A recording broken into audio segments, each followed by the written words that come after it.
What's going on, everyone? It's Mike, it's John back again. Match reaction. Manchester United 4, Everton 0.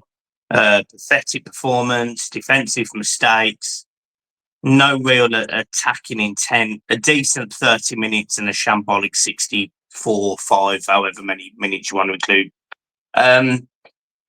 John, I think to be fair, I think most people are probably going to want to hear your reaction to this. So, do you know what, mate? I'm not going to lose my head because it's just the same after every game now. You know, he can come out and he can say it's only 2 defeats in 9, and we spoke about this the other night. And don't get me wrong, granted, I think for the first 32 minutes, probably the better team, you know, but again, when you look at when we did break at United and we had the ball and we had men in spaces where we could get a shot off or hurt them, we didn't make the right pass. We can't pass a ball 3 yards. We've said it on here. The biggest culprit for that, and they're all culprits, but the biggest one again is Dyche. He's doing it again. He starts over Mangala. In my opinion, he shouldn't be starting. This team's down tools for this manager. And I know people can come and say, well, you've just said they were in it for 32 minutes. But after that 32 minutes, it was shambolic. They're not playing for the club. They're not playing for the fans. They're not playing for the badge. And they're certainly not playing for this manager. We've said on here there's no plan B. He doesn't change it. And, you know, I've also said on here, and I've said it on social media, there's not really anyone to back him. Well, there is really, because Mashiri still owns the club and Colin Chong is having a say on what goes on at the club. So there is a makeshift board in place. But when you've got a chairman who apparently come out and backed the manager, you know, we've seen reports in the media that the hierarchy at Goodison are still backing Sean Dyche. Well, if they can back him, they can also sack him, because if we don't pull this trigger now and make this change now, then we will be in the bottom 3 at Christmas. And if the longer he stays, there's a massive, massive chance that our first season at Bramley Moor is in the Championship and we won't come back up, because it's a tough league. And I'd say half the teams in that Championship are better than us. You've got players who we need to rely on.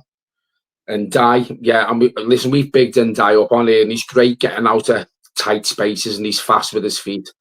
Today, his distribution was shocking. Absolutely shocking. Doucouré was poor. Lindstrom won't be good enough for Everton Football Club as long as I've got a hole in my arse.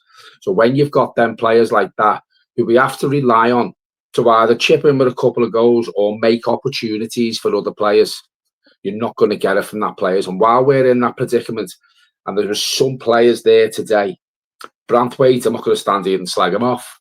But when you look at Branthwaite, it was criminal that he lost that ball like that for that goal. And it's even more criminal that a seasoned professional, an experienced professional like Tarkowski does exactly the same. Now, when you've got defenders making mistakes like that, then you don't deserve to win anything. The one that got me as well is the defensive line.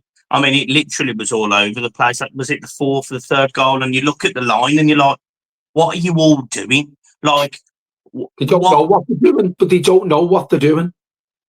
This is the problem. They're not playing to the manager's tactics. Well, they are probably playing to the manager's tactics because the tactics are shit. But I don't even think, but they're not playing for him anymore. What are they doing? Who are they playing for, Michael? They're not playing. I seen something today. You've got Dwight McNeil and Marcus Rashford, when Everton are 4-0 down, having a laugh together. Dwight McNeil having a laugh with a Man United player. Please, what the fuck is that about? Yeah. Yeah, I think the more that you analyse that game, the more angry you'll get. You know, the distribution, start to finish. And for the first 30 minutes, I thought that Beto, for example, was putting himself about at least. I thought he was trying to get through the channels.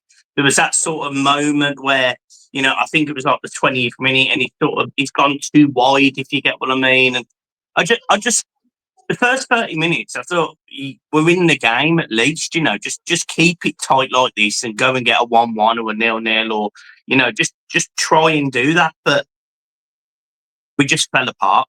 We absolutely fell apart. It was so poor that I actually can't believe. I don't understand the team talk at half time. I don't understand the substitutions, bringing the 3 on at 3-0.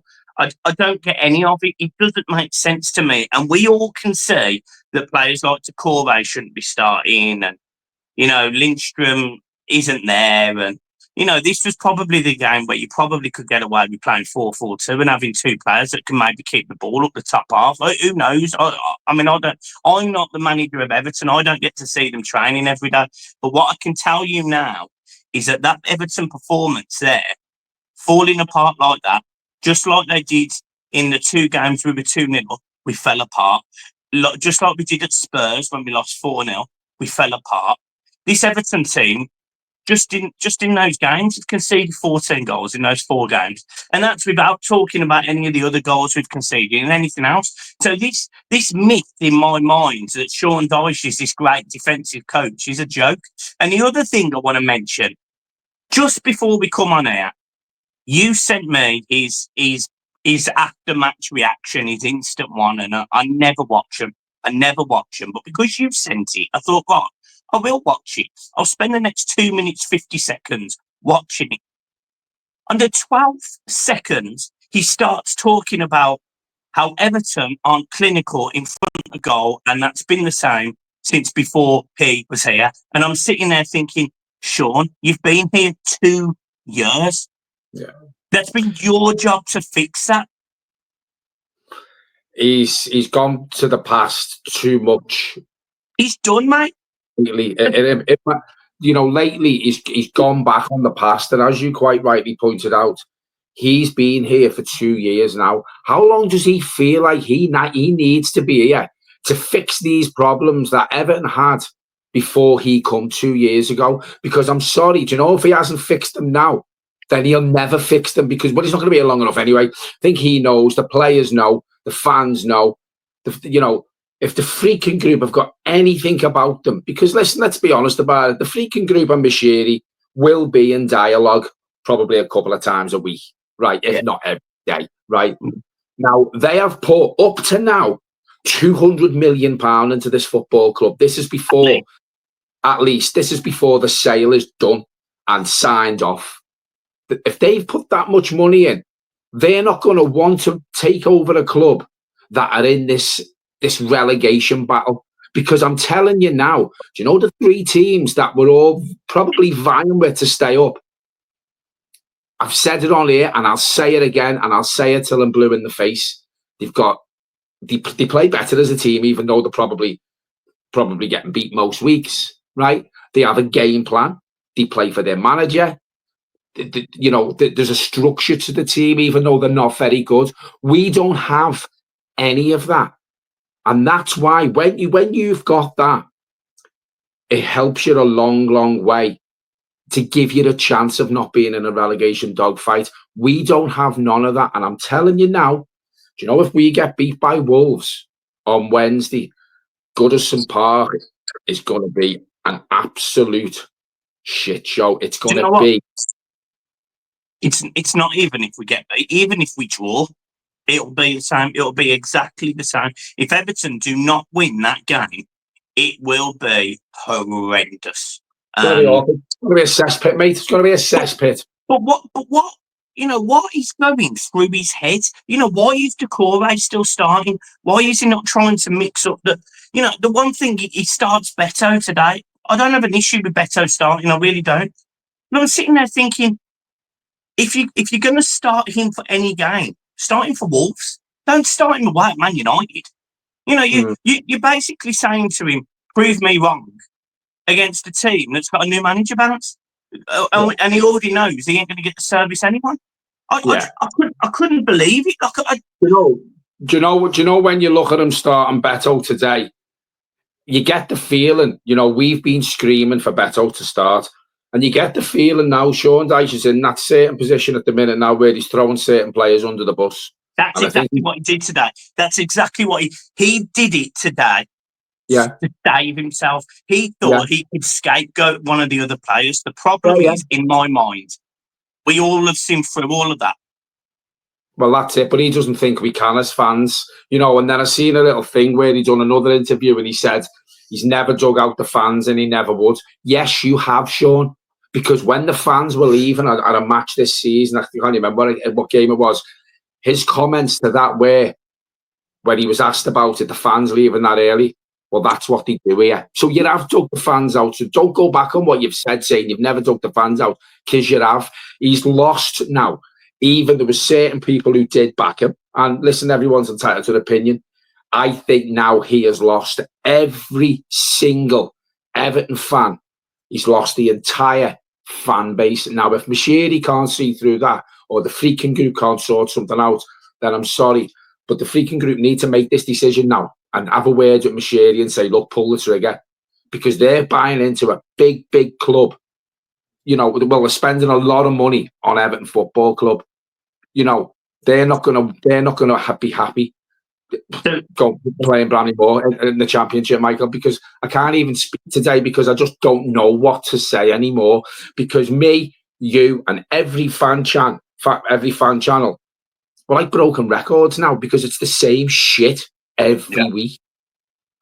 Yeah. Just in terms of stacking Dyche, right? We all, me and you certainly believe he's going to be sacked, right? But when do you think they do it? Because we've got a game Wednesday. We've then got a game, is it Saturday 12:30? So do you sack him tomorrow? Mate, I would have sacked him weeks ago. I would have sacked him last year. I agree. Yeah, you know, we should have sacked him when we won 1 in 15 last season, because as I've said earlier, 19 other Premier League teams, club owners, do not allow that. They sacked their manager, 1 win in 15. But, so anything less than 3 points on Wednesday, because I'm telling you now, and I really mean this, you know, when we play the other lot next Saturday, could be double figures, because I've just watched them against City there, and I'm telling you what, I'm shitting my pants for the derby. I'm not expecting to play these and to get anything out of this game. I'm not. But I just couldn't handle it if it was double figures or a piss-taking score like 5, 6, 7-0 or something like that. Because I'm telling you what, how embarrassing would that be? Yeah. Right. Well, I think we've hit the nail on the head. Everton man of the match, have you got one? No. I haven't got one. No, I haven't got one. I think we need to start on here saying the worst player. Well, I was gonna say, who do you think played the worst today? Because I've got to be honest, I didn't think either fullback was very good. I didn't think the centre halves were very good. I thought to call that Paul again. The problem we've got, mate, is he's not playing the fullbacks as fullback. Okay. That's the problem we've got. How far is Michalenko up the pitch? How far is Ashley Young up the pitch? Now, the problem we've got there again, it was Branthwaite who lost that ball in the position that Michalenko should have been. He should have been there, right? Michalenko, and I know I've said on here, he was probably the most improved player under Sean Dyche. This season, mate, he's been one of the worst. He has been absolutely shocking. So I'm going to say the worst player for us. Mate, it's hard for me to pick one because after 32 minutes, we were a disgrace. We capitulated. We lost any hunger. We lost any fight. We weren't playing for the badge, the shirt, or the fans, or the manager. He's not playing. They've down tools for him now. It's pretty obvious. But the worst player on the pitch for me, mate, was Michalenko. Yeah. And they were all shit. Yeah. Right, we will leave it there. Make sure you hit the like and subscribe because me and John absolutely love it. There will be a match preview tomorrow for Everton against Wolves. Buzzing for that. Absolutely buzzing. We was out last night in Blackpool celebrating John's 50th. He is not 50 yet. It's in a couple of weeks, but it was nice to go up there and see some of the people that I deem as family up there. And bit of a funny story. I was so bladdered by 7:30 that I ended up going back to my hotel room with fish and chips and falling asleep and missing the rest of the night. So it was absolutely brilliant. It was a good session, though. 11:30 yesterday morning until midnight we were on it, apart from Michael and Lee. Did you have a good time, mate? It was fantastic. I thought the whole day there wasn't a crossword said with anyone. The ale just flowed. Everyone's conversation flowed. Even people who hadn't met before were just really getting on well. So I couldn't have asked for anything more. It was fantastic. Yeah, and a little shout out to the Man United fan that spotted us in. I can't remember which bar was it. Mark Kelly, is that? Yeah, but shout out to the Man United fan that had a picture with me and John last night. Always, it's always nice when you see fellow content creators. So if he sees this, big shout out to him. I'm really sorry I can't remember your name. That's partly because I can't remember anything. So if you do comment on the video, I'll make sure I remember it. But yeah, we'll see you tomorrow. Yeah. Peace.